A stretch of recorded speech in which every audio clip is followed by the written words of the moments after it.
Bahkan kita meragukan reformasi itu sendiri. Makanya saya sepakat dengan apa yang disampaikan oleh Rocky Gerung. Reformasi itu harusnya diulang. Dan diksinya harus diganti. Jangan pakai reformasi, pakai revolusi. Sehingga kemudian proses politik tuntas.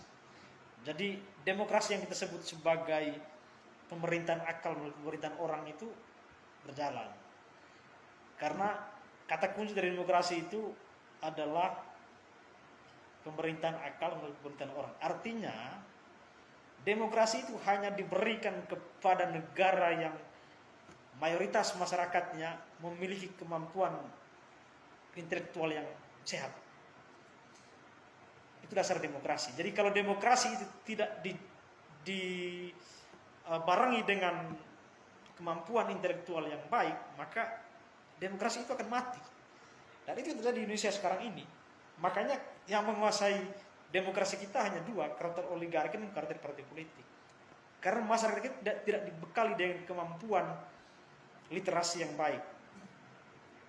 Dan bahkan banyak sekali orang yang kemudian apatis dengan politik, tanpa disadari bahwa politik itu mengontrol segala kehidupannya.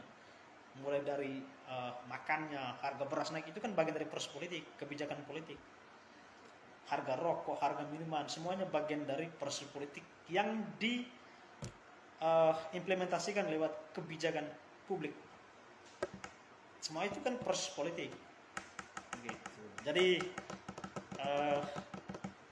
live saya pada malam hari ini hanya untuk memberikan penekanan bahwa pasca reformasi demokrasi kita tidak berjalan dengan baik, bahkan mati. Saya bilang karena masyarakat kita tidak dibekali dengan literasi yang baik tentang politik.